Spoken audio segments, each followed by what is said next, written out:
Groovy.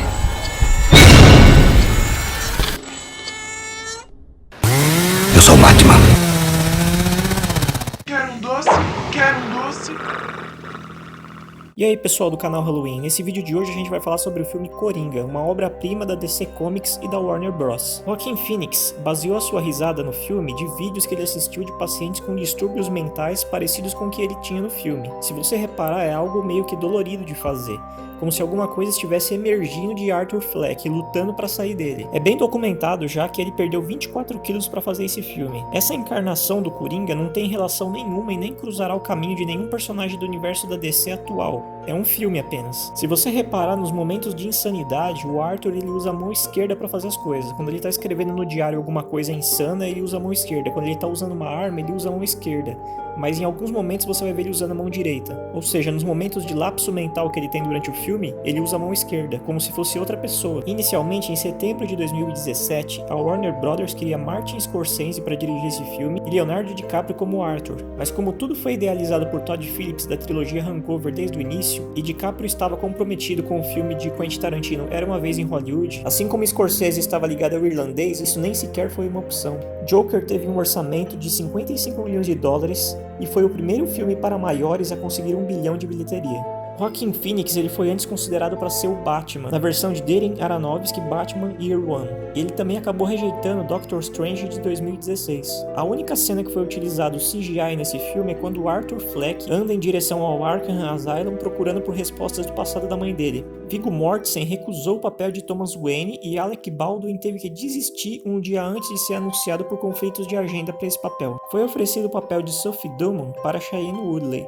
mas ela tinha compromisso com Big Little Lies. Frances McDormand ela rejeitou o papel de Penny, que seria a mãe de Arthur. O local onde o Arthur faz o seu primeiro show de stand-up é o Pogo Comedy Club. Não é coincidência, Pogo é o nome de palco de John Wayne Gacy, que era um palhaço profissional e assassino também. Se você quiser estabelecer uma cronologia para esse filme do Coringa, o ano correto seria 1981, se baseando pelos filmes que estão sendo exibidos no cinema, ambos de julho de 1981. As Duas Faces de Zorro e Um Tiro na Noite. Também tem uma cena que o Arthur ele usa um VCR, um videocassete. E os carros que você vê no filme são cuidadosamente datados dessa época também. Com relação às referências, Joker é diretamente influenciado e presta homenagem a dois filmes específicos: O Rei da Comédia de 1982 e Taxi Driver de 1976. A condição pseudobulbar é o nome da doença que Arthur tem no filme. Na cena de perseguição do metrô, os extras que estão maquiados como palhaços ficaram trancados ali por horas, contra as regras de conduta em produções cinematográficas, levando a situação ao ponto de terem que urinar um no outro pelo enclausuramento. A técnica de produção que normalmente dá errado foi usada em Joker.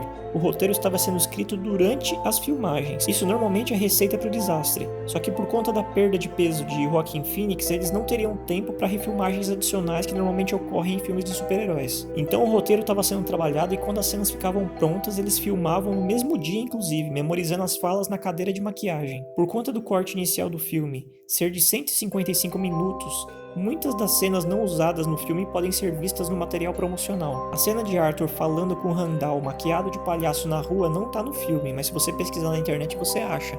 Arthur tira o nariz de palhaço de Randall e joga no chão. Outra cena que foi gravada, mas não entrou no filme, é quando o Joker anda no corredor do prédio onde ele mora com aquela varinha que se torna um buquê. Uma coisa escondida para os fãs do Batman no filme seria a menção aos Super Ratos, que é uma referência ao Ratcatcher, um vilão pouco conhecido que controla os ratos com a mente. Em uma das páginas do diário de Arthur, pode-se ver uma mulher gato usando um novelo de lã como chicote. Na cena de Arthur se maquiando no espelho, é possível observar um rosto sendo formado com reflexos. É como se alguém estivesse encarando Arthur pelo espelho.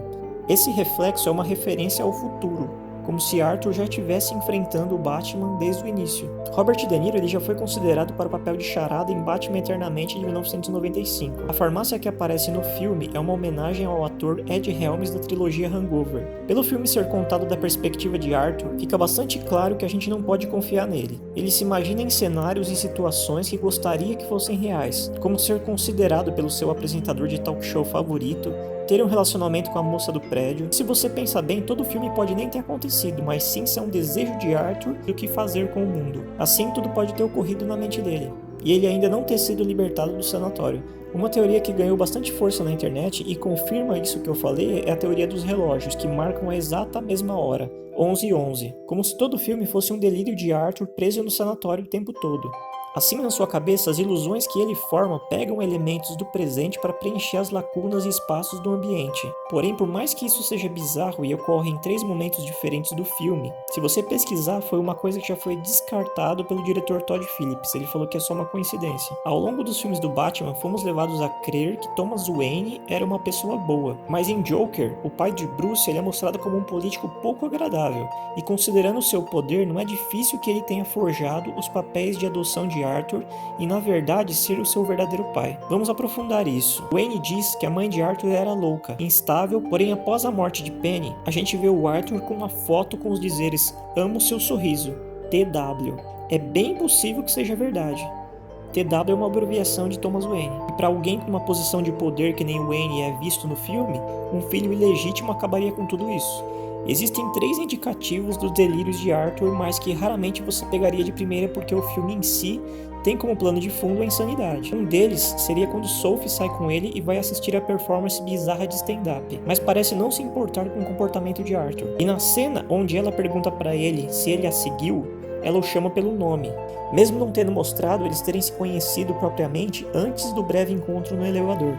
E claro, a cena dos dois juntos nunca inclui a filha de Sophie. A gente não vê o destino dela no filme, mas pelo roteiro ela sobreviveu. Em uma cena não gravada, mas que você consegue saber pelo roteiro do filme, Arthur, após tingir o cabelo, ele escreve um bilhete para ela assistir o programa de TV que ele vai aparecer. E mais tarde no filme ela seria mostrada assistindo o programa do Murray. Outra cena com a Sophie que não entrou no filme seria com o Arthur contando para ela que quando ele era criança, ele afastava os garotos folgados com um corte em formato de sorriso em seu rosto.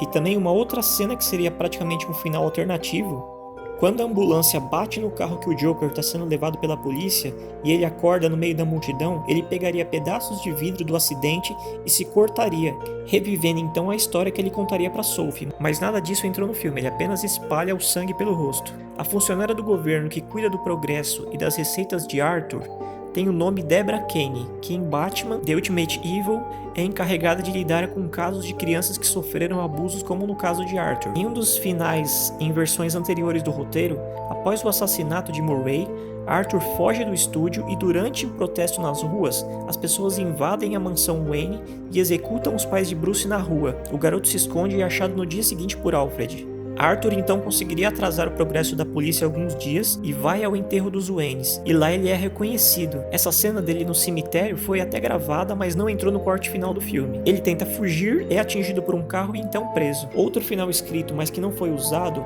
era que no sanatório, a piada que Arthur diz para o terapeuta que ela não entenderia era que ele tinha matado os Wayne e depois ele matou o Bruce logo em seguida. Mas isso foi desconsiderado porque implicaria que nessa versão do Coringa jamais existiria um Batman. Um outro easter egg de Joker seria que em um momento do filme ele está bem em frente a um quadro que é exatamente o mesmo quadro que aparece no filme Batman de 1989 dirigido pelo Tim Burton. Em uma versão inicial do roteiro do filme, a Sophie ela realmente sairia com o Arthur, mas apenas por pena dele, e revelaria estar envolvida com outra pessoa emocionalmente. Isso deixaria Arthur furioso e a cena sucumbiria com ele xingando ela, e depois aos gritos ele diria para ela assistir o programa do Murray Franklin que ele iria aparecer. O filme ele é um estudo de personagem excelente. Se você reparar, é a primeira vez que os Waynes não são tratados como vítimas, mas sim como os vilões da história. É uma mudança de perspectiva bem interessante. Joker é um retrato perfeito da sociedade e do sofrimento dos menos afortunados que carecem de recursos do governo, e são tratados como leprosos. Te faz imaginar que nas condições propostas é bem possível que alguém como Coringa cometa crimes e atos considerados insanos por consequência de uma vida de abusos e problemas não tratados de forma adequada. Quantas vezes você já não escutou alguém dizer que foi no posto retirar um medicamento e nunca conseguiu? Quantas vezes você já escutou dizer que crianças com necessidades especiais não tiveram o acompanhamento ideal na escola? Com Joker, a proposta é justamente mostrar que, dadas as condições, um ser assim pode ser criado por nós a qualquer momento. Algumas pessoas não estão recebendo notificação quando um vídeo é enviado. Se você quiser receber o vídeo na sua caixa de entrada, por favor envie um e-mail para o e-mail que aparece na tela e a cada vídeo novo você será notificado. Você também pode ativar as notificações do canal apertando no sininho na nossa página oficial. Assim você vai sempre receber uma notificação quando um vídeo for feito.